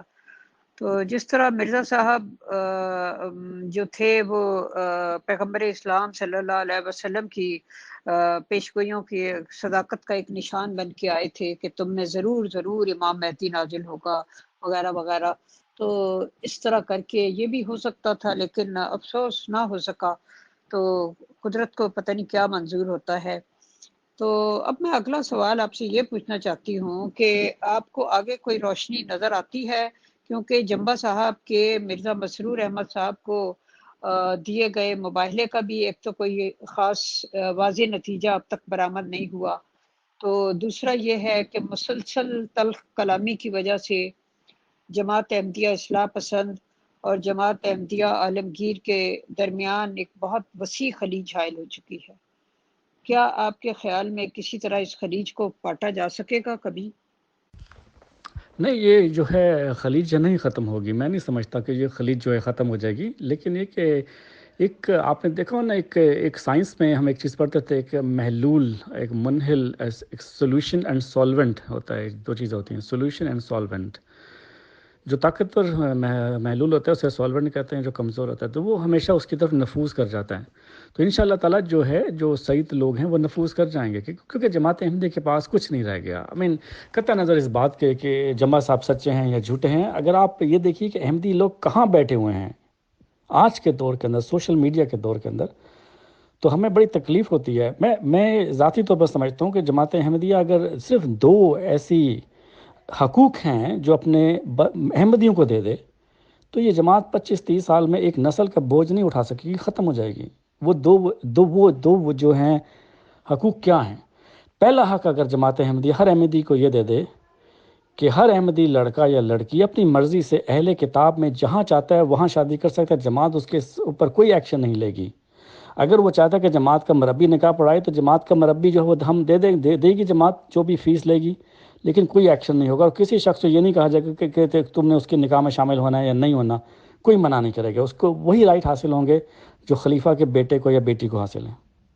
اور دوسرا رائٹ جو حق ہے وہ یہ دے دے کہ جماعت احمدیہ میں کوئی بھی شخص اگر فوت ہوتا ہے تو جماعت احمدیہ اس کے جنازے کو خراب نہیں کرے گی۔ اگر وہ یہ چاہتا ہے کہ اس کو احمدیہ قبرستان میں دفن کیا جائے، خواہ اس نے چندہ پے کیا ہو یا نہ کیا ہو، وہ احمدی ہے تو وہ احمدیہ قبرستان میں جائے گا، اور ہر وہ شخص اس کے جنازے میں شرکت کر سکتا ہے، خواہ وہ جو ہے جماعت سے نکلا ہو یا خارج ہو یا جو اس نے باہر شادی کی ہو، تو وہ جماعت کا معاملہ ہے، اس میں کوئی دخل انداز نہیں کرے گی۔ اگر وہ چاہتا ہے کہ جماعت جو ہے اس کا جنازہ مربی پڑھائے تو جماعت اس کے جو ہے اتنے پیسے لے گی وہ اس کے جو ہے سروس پرووائڈ کرنے کے۔ تو میں سمجھوں یہ دو حقوق ایسے ہیں، اگر یہ جماعت احمدیہ کے افراد کو مل جاتے ہیں تو یہ جماعت ختم ہو جائے گی، اس میں کوئی رہنا پسند نہیں کرے گا۔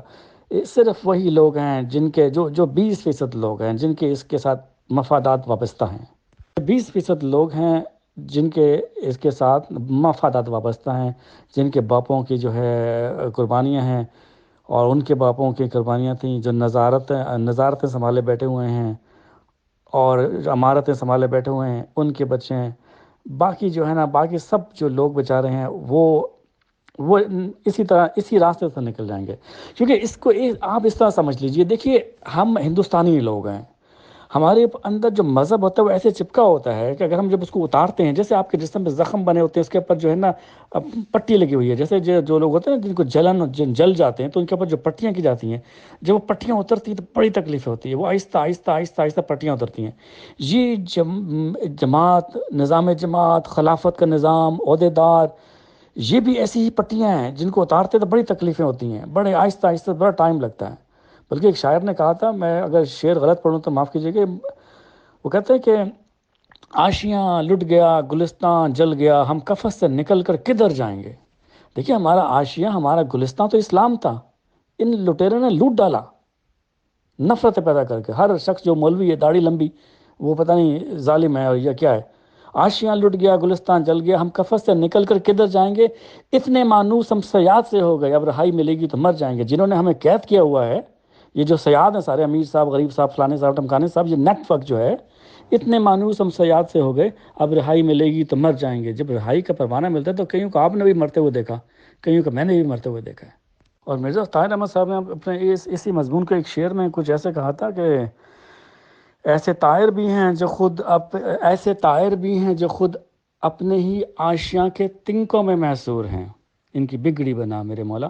اگلا شعر اگلا مصرع میرے ذہن میں نہیں آ رہا، کہ ایسے طائر بھی ہیں جو کہ خود اپنے ہی آشیاں کی تنکوں میں محصور ہیں۔ اب میں تھوڑا سا آپ کہہ سکتے ہیں کہ میں ان کے اشعار کا غلط استعمال کرتا ہوں۔ اصل میں طائر تو احمدی ہیں جو کہ خود اپنے ہی آشیاں کے تنکوں میں محصور ہیں، اپنی جماعت کے نظام یہ تنکے ہیں جس کے اندر پھنس کے رہ گئے ہیں۔ ان کی بگڑی بنانے کے لیے بھی تو کوئی شخص چاہیے نا۔ تو آج ہماری حالت یہی ہے، جیسا کہ آپ نے اپنے کلپس میں ان کا نقشہ کھینچا ہے، ساری دنیا کے اندر ہماری حالت بڑی خراب ہے۔ صرف ایک طبقہ ہے جو اس سے پورا کا پورا فائدہ اٹھا رہا ہے، اور جن کے اکاؤنٹس پاناما تک نہیں پہنچے ہوئے ہیں، پیسے کی ریل پیل۔ مجھے تو ایسا لگتا ہے کہ جیسے ایک آصف زرداری نے کئی آصف زرداری یہاں پیدا ہوتے ہیں۔ تو یہ جو ہے احمدیوں کے لیے سوچنے کی چیز ہے کہ ہم کہاں بیٹھے کہاں ہیں۔ اگر اگلے کا دعویٰ سمجھ نہیں آتا تو آپ یہ دیکھیے آپ کہاں بیٹھے ہیں۔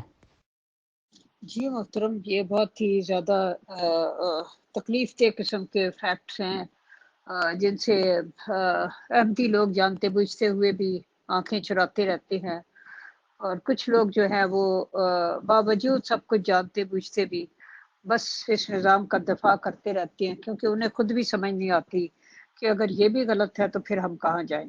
تو یہ بہت ہی ایک ایسی جگہ لے آئے ہے کہ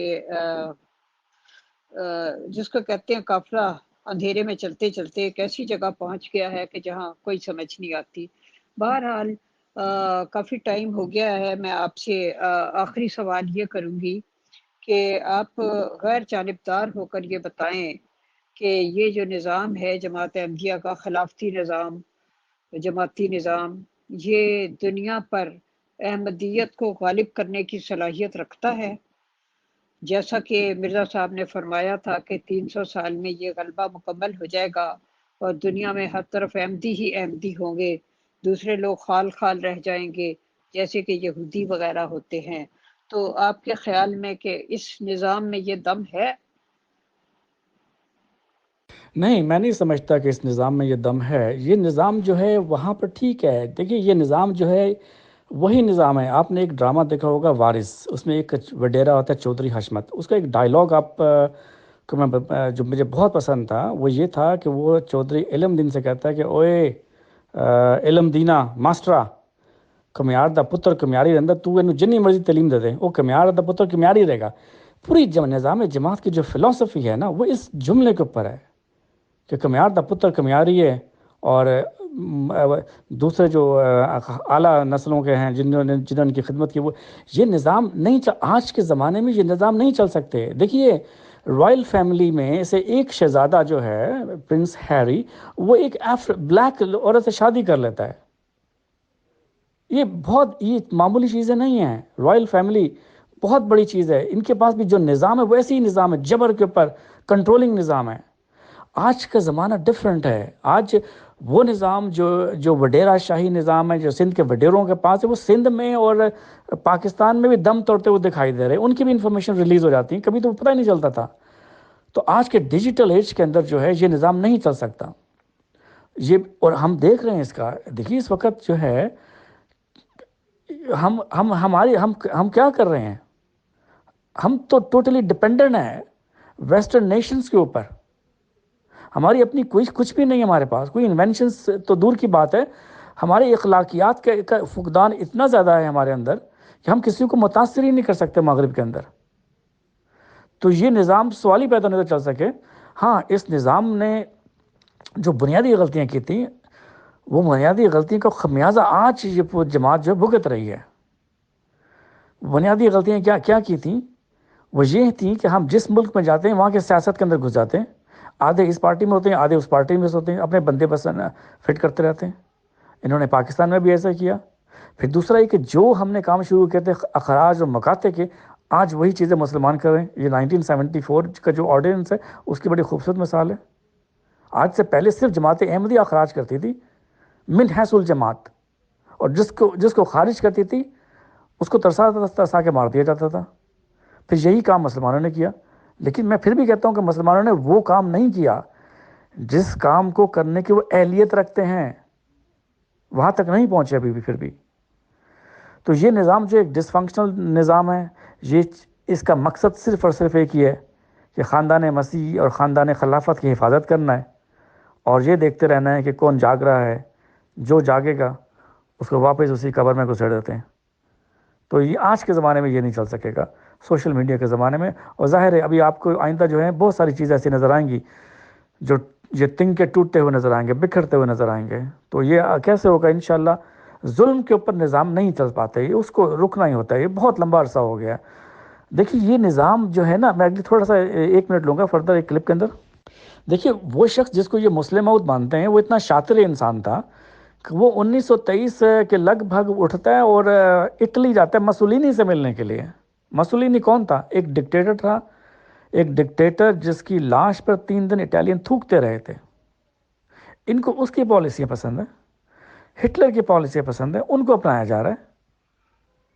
گستاپو جو تھا، جو نظام بنا تھا، وہ سارا ہے ان کے پاس ہے.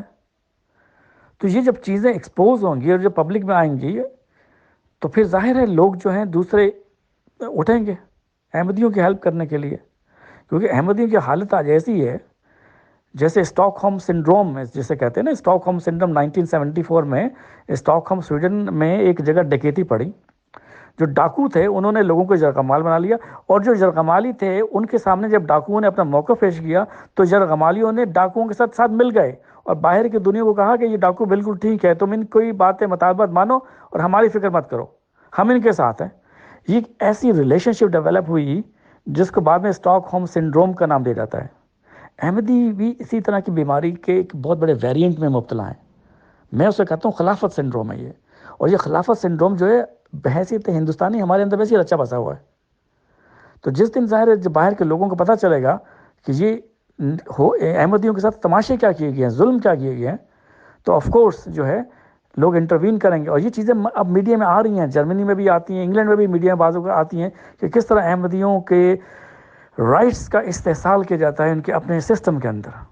تو یہ کوئی ڈھکی چھپی بات نہیں ہے. تو انشاءاللہ یہ ساری باتیں کھلیں گی اور دنیا کو جو ہے صحیح اسلام اور صحیح احمدیت کا پتہ چلے گا.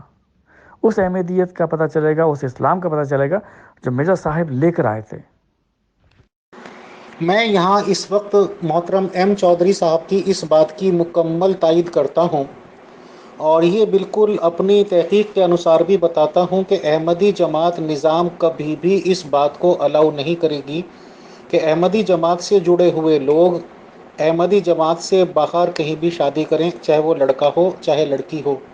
اور میں اس بات سے بالکل سہمت ہوں کہ اگر یہ غلطی سے اس نظام کو کھول دیتے ہیں تو باقی میں ہی شاید کچھ نہیں رہ جائے گا. اور اس کے جو پلس اینڈ مائنس پوائنٹس ہیں وہ خیر ڈسکشن کا میٹر ہے.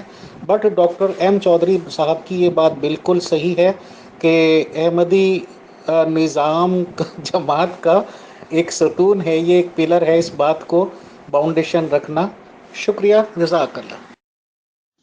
جی فیصل بھائی، میری بھی اور بھی بہت سے لوگوں کی یہ شدید خواہش ہے کہ آپ اس گروپ میں جماعت احمدیہ کا جو نظام ہے اور خلافتی نظام اور جماعتی نظام جو کچھ بھی ہے، اس کے بارے میں جماعت احمدیہ کے ممبران کو کھلی دعوت دیں کہ وہ آ کر اس نظام کو پروٹیکٹ کریں اور اس کے حق میں دلائل دیں کہ اس نظام کا شکایت کرنے والے تو ہزاروں ہیں، لیکن اس سے بینیفٹ کیا کبھی کسی عام انسان کو، عام احمدی کو ہوا ہے؟ عہدیداروں کو اگر بینیفٹس ہو رہے ہیں تو وہ ایک الگ بات ہے، لیکن عام احمدی جو بہت ہی ڈیڈیکیٹڈ ہوتا ہے اور بہت سادہ ہے اور معصوم ہے اور بہت سے ان میں سے تقویٰ کے اعلیٰ مقام پر ہیں، ان کو اس نظام کے ساتھ جڑے ہونے سے کبھی کوئی فائدہ بھی ہوا ہے؟ اس بارے میں میری آپ سے درخواست ہوگی کہ آپ کسی احمدی کو دعوت دیں اور ان کے ساتھ پھر چودھری صاحب یا عبد القدیر صاحب یا طارق چوہان صاحب بات کریں اور آپ خود بھی بات کریں۔ جی بغل میم، انشاءاللہ اس بات میں ہم کوشش کر رہے ہیں کہ احمدی جماعت کے لوگ آگے آئیں اور بات چیت کریں، اور اگر احمدی جماعت کے لوگ تیار نہیں ہوتے ہیں احمدیز نظام پہ بات کرنے کے لیے، یا جو شکایات ہمیں پوری دنیا سے موصول ہو رہی ہیں، مل رہی ہیں، وہ ہم سب سامنے رکھنا چاہتے ہیں، ہمارا فرسٹ پریفرنس احمدی جماعت کے لوگ ہی ہیں۔ اگر ان کی طرف سے ہمیں پازیٹیو ریسپانس نہیں ملتا ہے تو پھر ظاہر سی بات ہے کہ ہمارے پاس یہی آپشن ہے کہ پھر ہم اصلاح پسند جماعت کے ممبر سے رابطہ قائم کریں گے اور ان سے ہم فائنڈ اور فیکٹس پتہ کریں گے۔ شکریہ۔ جی محترم چودھری صاحب، بہت ہی آپ کے ساتھ تبادلہ خیال جو تھا وہ بہت ہی آئی اوپنر تھا، اور سچی بات ہے میں نے بھی جو اپنا موقف یہاں پہ رکھا وہ بالکل آنیسٹ موقف ہے، اور جو میں سمجھتی ہوں اور جس حد تک میں سمجھتی ہوں کہ جمبا صاحب جس کام کے لیے آئے تھے وہ انہوں نے بخیر و خوبی سر انجام دیا۔ باقی کی ابھی مجھے نہیں پتا وقت کیا ثابت کرے گا، شاید وقت ثابت کر دے، شاید نہ کر سکے ان کے باقی دعویٰ جات کو، اس بارے میں میں کچھ کہہ نہیں سکتی، لیکن سب سے بڑی بات یہ ہے کہ ہم لوگ یہاں بیٹھ کر آنیسٹلی اپنے اپنے جو نظریات ہیں اور ان چیزوں کو شیئر کر سکتے ہیں، لیکن اس کے باوجود میں آپ کے سامنے ایک آڈیو ضرور پیش کرنا چاہوں گی جناب خالد واسطی صاحب کی، جو انہوں نے مجھے بھیجی ہے، تو وہ ایک سوال کا جواب آپ سے چاہتے ہیں، تو اس کا بھی آپ جواب دے دیجئے۔ تو میرا خیال ہے اس قسم کی جو ہماری علمی گفتگو ہے انشاءاللہ آپ سے یا آپ کی جماعت کے باقی ممبران سے بھی چلتی رہے گی، اور اس سے بہت کچھ سیکھنے کو ملتا ہے۔ بات بڑی سمپل سی ہے، چودھری صاحب نے یہ موضوع قبول کیوں کیا تھا کہ وہ جمبا صاحب کو پیشگوئی مسلم موعود کا مصداق قرار دیں گے قرآن، حدیث اور تحریرات مسیح موعود علیہ السلام کی روح سے؟ اگر یہ کر نہیں سکتے تھے ثابت تو انہوں نے یہ موضوع کیوں لیا؟ نمبر ایک۔ نمبر دو، انہوں نے یہ مطالبہ اعظم سیفی صاحب سے کیوں کیا کہ وہ مصداق ثابت کریں قرآن، حدیث اور تحریرات مسیح موعود کی روح سے مرزا بشیر الدین محمود کو، جو کہ انہوں نے کیا اور اب بھی ثابت کیا جا سکتا ہے قرآن و حدیث اور تحریرات مسیح موعود علیہ السلام سے دلائل دے کے مرزا بشیر الدین کو پیشگوئی مسلم موعود کا مصداق ثابت کیا جا سکتا ہے۔ چوئی صاحب نہیں کر پا رہے تو انہوں نے یہ موضوع کیوں لیا تھا؟ جناب محترم عزت مآب واسطی صاحب، آپ سے کیا بحث کریں، آپ کو تو پچھلے 10 سال میں ذکی غلام اور وجی اور پاک لڑکا کا ڈفرنس سمجھ میں نہیں آ سکا کہ یہ ایک وجود ہے یا دو وجود ہیں۔ آپ کے آقا برملا کہتے ہیں کہ یہ دو وجود ہیں، آپ کہتے ہیں کہ نہیں جی ذکی اور پاک غلام جو ہے وجی اور پاک لڑکا کی ایک صفت ہے۔ تو آپ کو کیا سمجھ میں لگے گی؟ آپ کو حدیث مجددین بتائی، وہی حدیث مجددین جس پر مرزا صاحب نے اپنے دعوے کو ثابت کیا اسی سے جمبا صاحب ثابت کرتے ہیں۔ آپ کو سورج اور چاند گرہن کو رمضان کے مہینے میں ثابت کیا، دکھایا مرزا صاحب نے، اور یہاں جمبا صاحب بھی دکھا رہے ہیں۔ وہاں پر آپ رسول اللہ صلی اللہ علیہ وسلم کی پیشن گوئی امام مہدی جس نے کہ ذریت فاطمہ ہونا تھا، وہاں پر وہ انہوں نے ثابت کر کے دکھایا۔ یہاں جمبا صاحب جو ہیں جنہوں نے اس وجود کو جس نے جو آپ کے بقول مرزا غلام احمد کی ذریت سے جسمانی ذریت سے ہونا تھا، انہوں نے ثابت کر کے دکھایا وہ وجود ہیں۔ پھر ہم نے آپ کو جو ہے قرآن پاک کے اوپر لے کر گئے، ہم نے آپ کو سمجھایا کہ مبشر وجود بشارتوں کے بعد پیدا ہوتے ہیں، پہلے لنگوٹی پہن کر نہیں گھوم رہے ہوتے، وہ بھی آپ کو سمجھ میں نہیں لگی۔ پھر ہم نے آپ کو یہ قرآن پاک سے یہ سمجھایا کہ یہ پیشن گوئی مسلم موعود جو ہے، یہ پیشن گوئی عیسیٰ ابن مریم ہے، لیکن آپ کے پلے ککھ بھی نہیں پڑا۔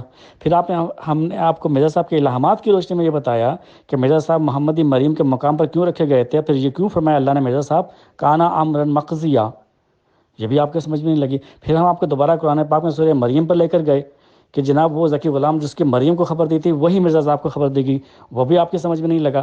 پھر ہم آپ کو لے کر گئے سورہ آل عمران کے اندر۔ سورہ آل عمران میں ہم نے آپ کو سمجھانے کی کوشش کی کہ وہ مریم جب وہ پیدا ہو رہی تھی تو حضرت زکریا علیہ السلام اور حضرت زکریا علیہ السلام سمجھ رہے تھے کہ یہ بچہ پیدا ہو رہا ہے جو عیسیٰ ابن مریم جو یہودیوں کا نجات دہندہ ہوگا، لیکن وہ مریم پیدا ہوتی ہے۔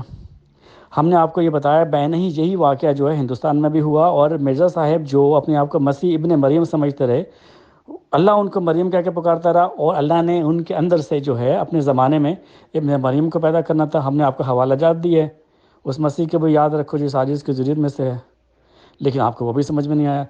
پھر ہم آپ کو قرآن پاک میں دوبارہ لگے گئے سورہ نساء آیت نمبر 159 پر، وَإِن مِّنْ أَهْلِ الْكِتَابِ إِلَّا لَيُؤْمِنَنَّ، کہ اہل کتاب میں کوئی بھی ایسا نہیں ہوگا جو عیسیٰ پر اس کی موت سے پہلے ایمان نہ لے آئے گا۔ پھر ہم نے آپ کو یہاں پہ بس سمجھانے کی کوشش کی کہ پیشن کوئی مسلم کے آخری پیراگراف پڑھیں، وہ بھی آپ کو سمجھ میں نہیں آیا۔ پھر ہم آپ کو بائبل میں لے کر گئے، پھر ہم نے بائبل سے ثابت کیا کہ یہ آج وہ وقت ہے جس میں بائبل کسی کے نازل ہونے کی خوشخبری دے رہی ہے، لیکن وہ آپ اس طرف بھی جانا آپ نہیں گئے۔ ہم نے آپ کو رسالہ الوصیت پڑھایا، سکھایا، وہاں پر ایک روح القدس کا ذکر ہے، درجنوں کا ذکر نہیں ہے۔ پھر ہم نے آپ کو سمجھانے کی کوشش کی کہ جیسے مسیح نے فرمایا تھا کہ میرے بعد جو ہے اس وجود کا انتظار کرتے رہو جس کا وعدہ ہے، میں وہ اس وقت تک نہیں آئے گا جب میں نہ جاؤں، جب میں جاؤں گا تو اس کو بھیج دوں گا، اس مددگار کو۔ وہ اپنی پاپائیت کو لے کے بیٹھ گئے، جہاں پر آپ لوگ جو ہیں مرزا صاحب نے آپ کو فرمایا، آپ کو ایسے مخاطب ہو کے فرمایا کہ تم اس وجود کے منتظر رہو اور دعاؤں میں لگے رہو، وہ نہیں آئے گا جب تک میں نہ جاؤں، جب میں جاؤں گا تو وہ آ جائے گا۔ تو آپ یہاں پر اپنی قادیانی خلافت بنا کر جو ہے تماشے کرتے رہے۔ پھر ہم نے آپ کو یہ بھی سمجھانے کی کوشش کی کہ حدیث مجددین جو ہے وہ فتنہ نہیں ہے، نعوذ باللہ، یہ وہی حدیث ہے جس کے اوپر حضرت مرزا صاحب علیہ السلام نے اس میدان پہ قدم رکھا تھا، روحانیت کے میدان میں، وہ بھی آپ کو سمجھ میں نہیں آئی۔ اب آپ میرے بھائی کیا چاہتے ہیں یار، کہ آپ کو کیا چاہیے؟ آپ کو کچھ تو سمجھیں۔ مجھے نہیں لگتا کہ آپ کے اندر جو ہے اتنا پوٹینشیل ہے کہ آپ سمجھ سکیں۔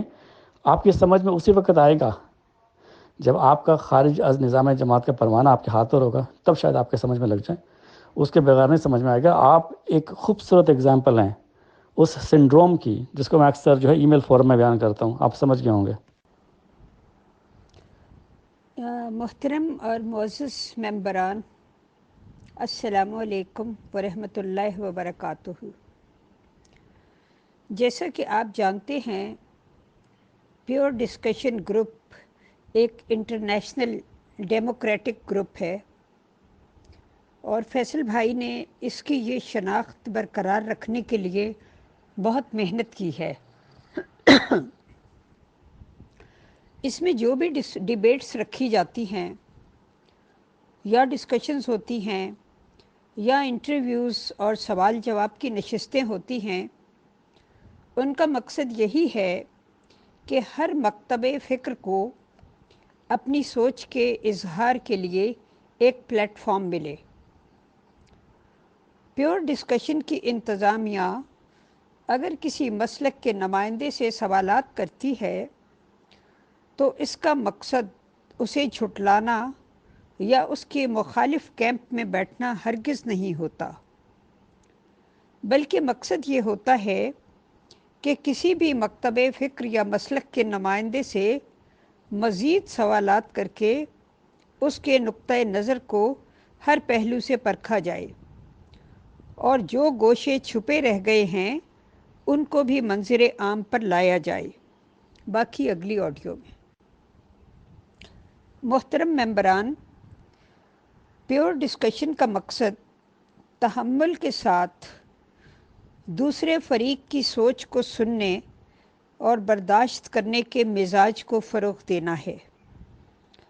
اس لیے براہ کرم سوچ کے کینوس کو وسیع کیجیے کسی کے اظہار خیال یا سوال کو سن کر اسے اپنے دل و دماغ میں دشمن کے مقام پر بٹھا کر سنگ باری نہ کیجیے اور نہ ہی دوست سمجھ کر پھولوں کے ہار پہنائیے۔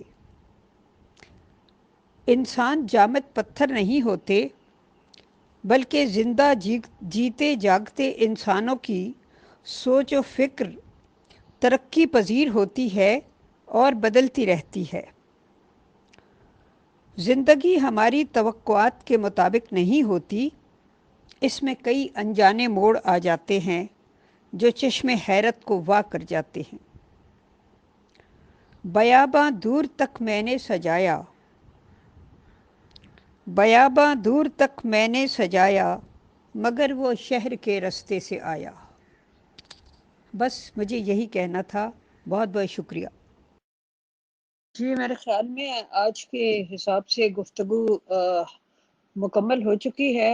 ظاہر ہے یہ ایسی باتیں ہوتی ہیں کہ کبھی بھی دی اینڈ تو نہیں ہوتا، ان کا چلتی رہتی ہیں، لیکن بہرحال آلموسٹ 2 گھنٹے ہو گئے ہیں، تو کافی کھل کے بات چیت ہوئی ہے محترم چودھری صاحب سے۔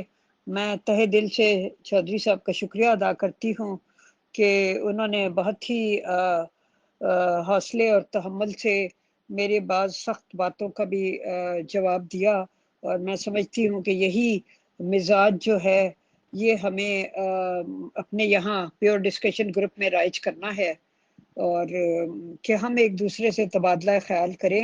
کوئی بات نہیں، اگر ڈس ایگری کرتے ہیں تو نو پرابلم، قدرت نے سب کے ذہن یکساں نہیں بنائے، جس طرح لوگوں کی شکلیں نہیں ملتی، آوازیں نہیں ملتی، سوچ نہیں ملتی، اسی طرح چیزوں کے بارے میں آراء بھی مختلف ہوتی ہیں، تو ایک دوسرے کی آراء کو خوش دلی اور حوصلے کے ساتھ سننا اور برداشت کرنا چاہیے۔ بہت شکریہ، اور فیصل بھائی کا بھی بہت بہت شکریہ جو اس سارے کچھ کو ارینج کرنے میں مدد کرتے ہیں اور چاہتے ہیں کہ لوگ آپس میں علمی سطح پر بات چیت کریں اور ان کے جو سوچ ہے اور ظرف ہے، برداشت ہے، وہ وسیع ہو۔ تو بہت شکریہ فیصل بھائی آپ کا۔ Mughal ma'am and all dear group members of pure discussion group, اس میں میرا کوئی کمال نہیں ہے، یہ سب لوگوں کی مشترکہ ایفرٹ ہے اور کوشش ہے، ہماری مینجمنٹ ٹیم، ہماری ایڈمنس ٹیم، اور سب سے بڑھ کر ہمارے پیور ڈسکشن گروپ کے سبھی ممبرس۔ خدا سب لوگوں کو خوش رکھے، آباد رکھے، آمین ثم آمین۔